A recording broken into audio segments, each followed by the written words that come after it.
provocative title, but it's some perspective that I'm trying to share with you with very preliminary research as yet. This research on the Seikatsu Club in Japan really started with a conversation between Anna Maria and I when I told her that I'm heading off to Japan. I wanted to study female entrepreneurship in Japan. And her being the passionate social enterprise advocate, keep pushing me and say, go to see these people in the Seikatsu Club, you should study them, and blah, blah, blah. And that's where that started, and I followed up the lead that she gave me and ended up with a very, very interesting story in the making. But the thing that I would like to this is probably what we should put in the previous talk too. But anyway, for this talk, what I'd like to kind of go through is really just a brief overview of the Seikatsu Club and highlight the research question and a theoretical perspective that we're trying to inject into this case. And subsequently to have a closer look at the Seikatsu Club group movement and give some of the details and then link it to really how that we can apply really the institutional perspective in understanding the success of Seikatsu Club as a social enterprise. And the usual conclusion piece. Just some overview on Seikatsu Club to provide the context. It is would you like to go for this one? I can just say a few things that perhaps can give you a little bit of the sense why I was so interested in asking my colleague Aegean to go and see this group. Basically, for me, entrepreneurship is, I understand entrepreneurship in a broader sense. And I think what you are going to see now in the afternoon is a little bit of this idea of people, a group of people, not individual entrepreneurs, but a group of people working for the common good. So I use a term called community-based enterprise, okay? And that's why I thought we need to move on just to look at entrepreneurs as individuals. So right as individuals is a group of people that come together, okay, for social transformation. And now, of course, we are hearing a lot about social enterprise, and there are different forms and shapes that I'm not going to go now. But basically, in the community-based enterprises, what you are looking is economics is just a means. Usually the groups, right, have other kind of means, have political, social, cultural, etc., etc. So you see a whole variety. And Aegean is very generous in including me here. I couldn't introduce the Seikatsu Club, visit our Center for Cooperative and Community-Based Economy. And Ian Wafferso, I don't know if he's here, but Ian Wafferso actually is the real expert on Seikatsu Club because he is the one, and there's different generations here, he's the one actually has done a lot of work and invite them over the years to University of Victoria. So they have been here, but I don't speak Japanese, so it's kind of hard to get to know each other. And so that was, for me, why I was interested in saying that. So, the other aspect that I would like to call your attention for what you are going to see later on too, is that the movement on community-based economy, which I include cooperatives and community-based enterprise, and different forms in which people come together for the common good, for social transformation, is made up very much by women. So every meeting I go and meet with, there are women entrepreneurs trying to change something here in this community or in other communities. So it's made up of very much of women. So I think that I will leave it there, and we can see what your interviews produce. Well, I'm not going to go into a lot of interview details in this one, but what I'm going to really share with just what Seikatsu Club is and basically how the movement is formed and why is that effective. And as Anna Maria already highlighted, the Seikatsu Club movement is really a middle class housewife movement. That's why I call it the revolution of the middle class housewives. And it started from the 60s. They are really running ahead of time because they actually emerged as a very social enterprise, having about over 300,000 members in Japan, and with around 1 billion Canadian turnover and all that. But all these numbers mean something, but what it really, Seikatsu Club stand out as unique among all the other cooperatives in Japan is they have a social movement coming along with that, and which earned them international recognition in terms of the livelihood award, which is actually sometimes termed as the alternative Nobel Prize in the world because of the recognition on the contribution in the society and the environment. And they have the other United Nations related award as recognized as one of the world's 50 leading communities. The other side of it is actually it's also a very successful business enterprise. It's although in the cooperative world in Japan, their membership might only represent about 2% of the total, but their revenue is actually about 20 to 25% depending on the exchange rate. I can't narrow it down to that. But it really is a very good balance between a social cause and an economic viability in that sense. The research question, which brings kind of a focus on how I look at this case, is how do institutionalized role values and role identity explain the success of the Seikatsu Club group movement? Just going research, the theoretical perspective that I like to apply here is really the institutional theory, which generally consider the processes by which structures, including schemas, rules, blah, blah, blah, become established as authoritative guidelines for social behavior, and how such institutions provide meaning and legitimacy to actors within a specific social group. So in the context of this study, obviously the institution, I'm looking at the role identity and role values, and the group of actors are the housewives. Okay, so how Seikatsu Club started? It's really it was founded by a young couple with some socialist ideals, Mr. and Mrs. Iwane. I met Mr. Iwane when I was in Japan joining their seminar. And it's together with a 18 years old who kind of chipped in to help with the operational fund. And the structure is that Mr. Iwane, being a member of the Socialist Party in the 60s, was really the strategies. He was thinking about, well, there's some problems emerging from post-war Japan that really needs to,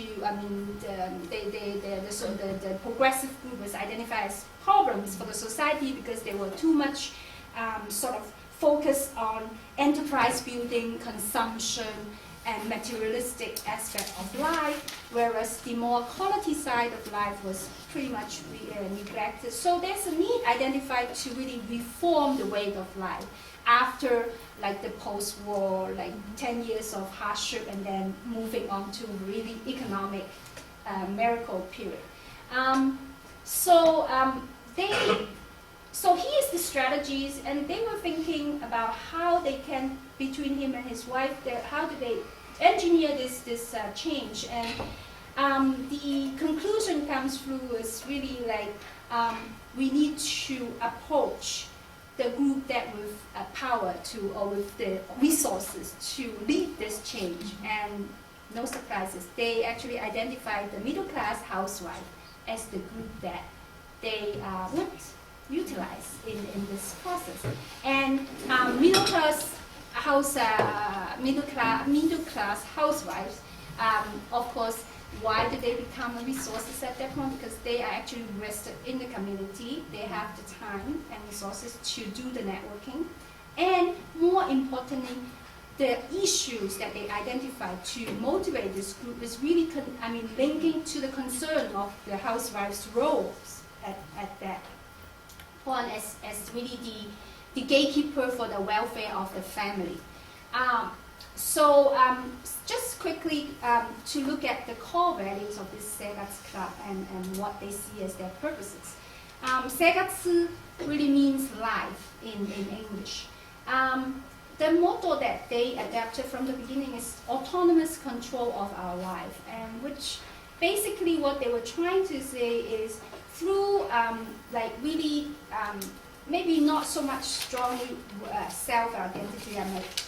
This term I have to think a little bit because in Japan you really don't put too much in the self, but rather the group of the family and then the community in that sense. But it's focused around the role of women, and the idea is to have this democratic, self-organizing and self-managed body that can utilize women's strength to reform the way of life and to really actively involve in activities that to lead to the progress of the society. That's how they really think that in their perspectives at that point.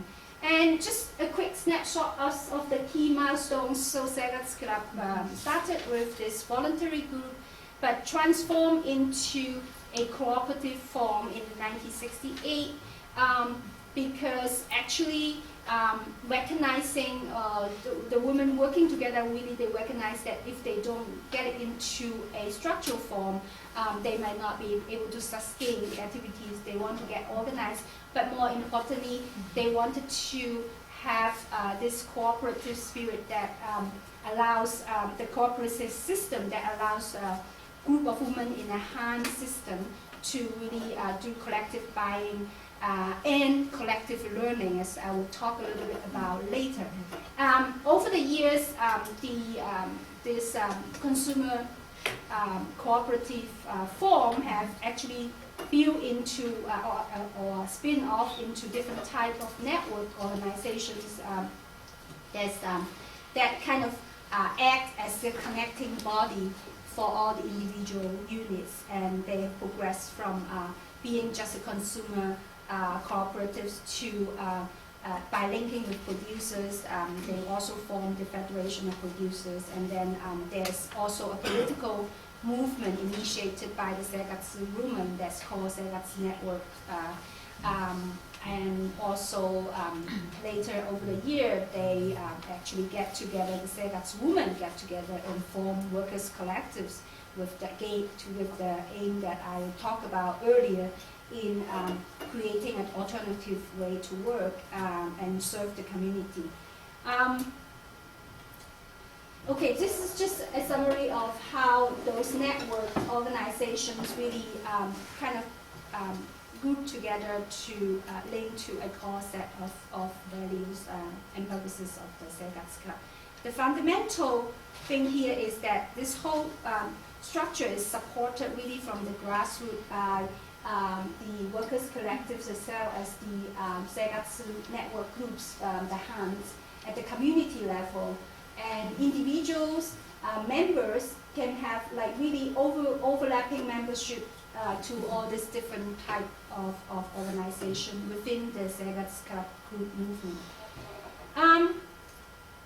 One thing that this group has been consciously advocating is really the path from day-to-day life concerns to social changes. So if you look at some of the movement that they pursue, there will be like food safety or the soap movement or the community care movement or the workers collective movement. It really starts with Housewives' immediate concern. So the milk campaign when the Seikatsu Club was started was because they identified at that time that the milk is a precious commodity or product at that time because of nutritional reason and all that. But the producers or manufacturers in pushing out this product has actually put in various type of additives and potentially harmful ingredients into the product. And what they have identified that is not so good for their family. So we're starting with milk, they move on to miso, which is the bean paste and the pork meat and the egg and all that kind of things that are really around food safety for the family.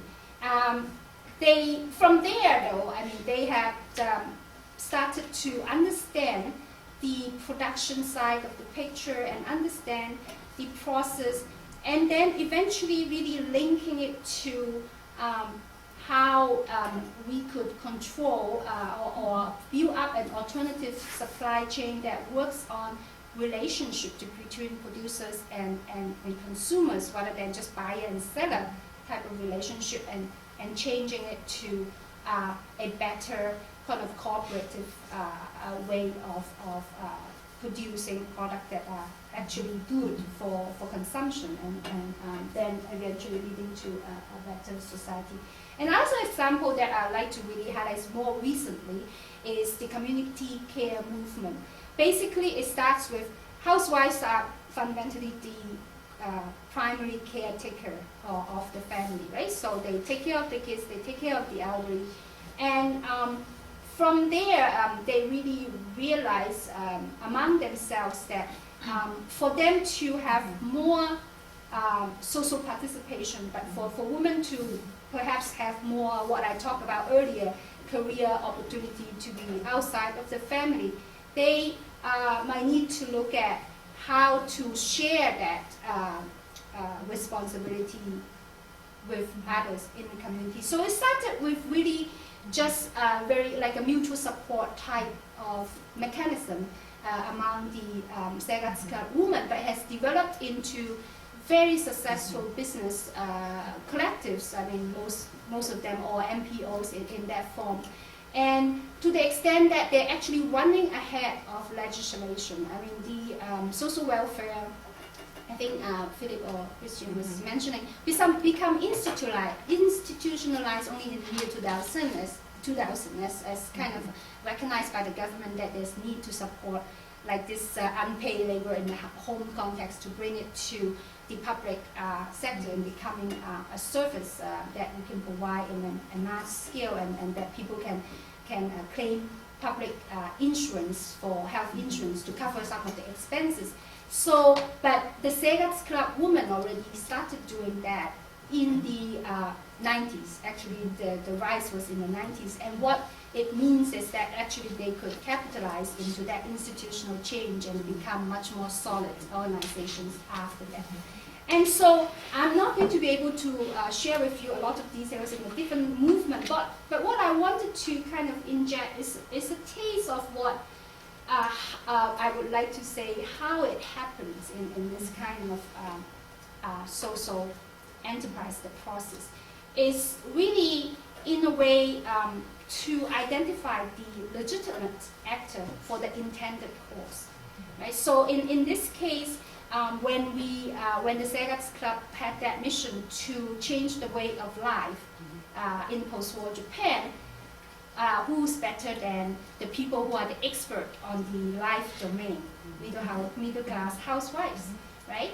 And also, I mean, subsequently, you need to kind of identify the issue of common concerns that can that links to those actors, but also can utilize their knowledge in that sense, right? So, I mean, they know the best at what might be the need to get a better life quality, or to preserve the environment, because they are vested in that, and they are very involved in the day-to-day life issues.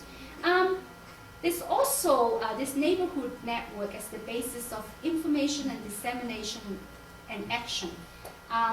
That really is probably just the grassroots type of the idea, but in here it just comes through very clearly how women's role can actually facilitate that neighborhood network. Mr. Ivane cannot go and knock at everybody's door and talk to them about getting together for joint buying and for better food, better cost, but Mrs. Ivane can.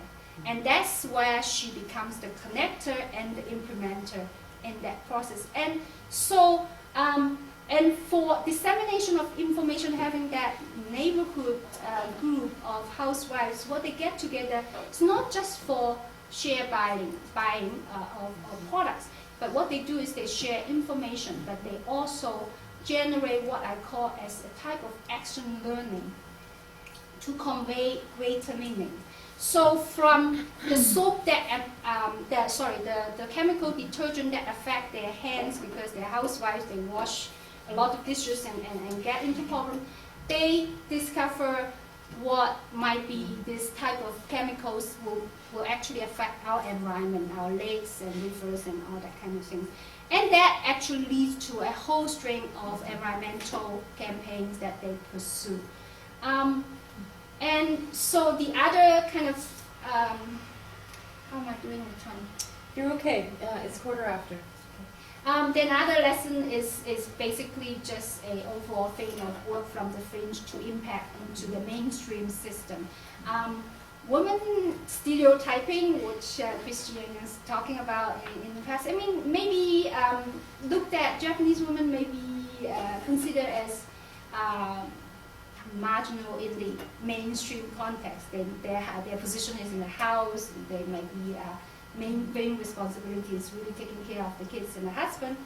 But from the case of the Seikatsu Club, what happened really is they actually take on the issue that are most intimate to them, and from the fringe, what they do is by continuing pursuing that in a group effort, they were impacting onto the mainstream system. I mean, look at where we are now. I mean, in terms of environmental concern, in terms of community-based enterprises.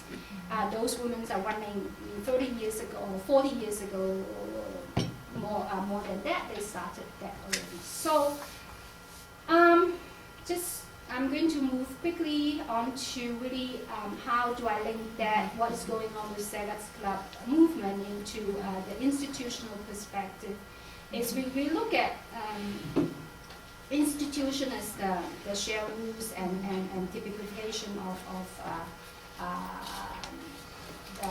rules and regulations that build up over time, which can be sort of constraining the, I'm not going to go through this definition anymore, constraining the actors and setting the conditions for their behavior. But there is always a inherent duty in institution. It can constrain, but it can also enable. So in the case of Seikatsu Club, I would say that, I mean, we can see this is a very vivid example. And the importance of applying practical knowledge within the institutional field, which I already touched on, the institutional field being really in the Japan cultural context. And so these actors can actually work within that boundary of what's defined to be a legitimate role and action, and to transcend that boundary, which was what social change I was talking about. I'm not going to go through this Ryosai Kendo too much because I think it's been touched on already quite a bit. But the Ryosai Kendo image as in post-war Japan really have been considered as really a constraint for women in the sense that they restrict them into a private domain, and they have this selfless existence in the family. They become the buffer of the labor force, and all that I think basically has been covered before. But what I'm looking at here is really Ryosai Kembo as a source of woman power. These women, middle class housewives, are generally very highly educated. They really have the intellect and also the knowledge to absorb a lot of information and do the active learning. They are the Ryosai Kembo concept really put them at the gatekeeper of the welfare of their children and their family, and subsequently really allow them to expand that life domain that they are expert into sort of the community and the societal level. And I think this has been alluded to quite a bit earlier, but the Ryosai Kembo concept also put women to be the key decision maker on family consumptions and manage the family finance. So in that sense, that's where the power they can actually leverage on in carrying out social enterprise activities such as the Seikatsu Club movement. So I don't think I need to do that. So by utilizing that sort of defined role values and identity, women, this group of Seikatsu women are really like able to break out from the private domain into the public domain, as what we can see in they're running a very successful business entities, and also they're participating in local political activities through the Seikatsu Club, Seikatsu network movement, Seikatsu network movement, and effecting changes in redefining the consumer-producer relationship, redefining the meaning of work, and basically by actively involving in improving their physical and social environment in the local communities. Yeah, I think just a few initial observations on the implication of this research. Again, I have to say I'm still in the beginning. I'm very interested in getting some of the inputs, and my colleagues have been very supportive and saying that they're going to come on board in this study. But what I look at is like this research is to really allow us the opportunity to look beyond the stereotyping of Japanese women and understand the power vested in their role values and role identity. And also learn from the journey of such a successful social enterprise, started from a group from the fringe, as I already elaborated, and then understand how institutionalized social structure can and would enable social change. And I think Great. Thank you, Aegean. Thank you, we have a few minutes for questions. That's good. This is a question to all presenters.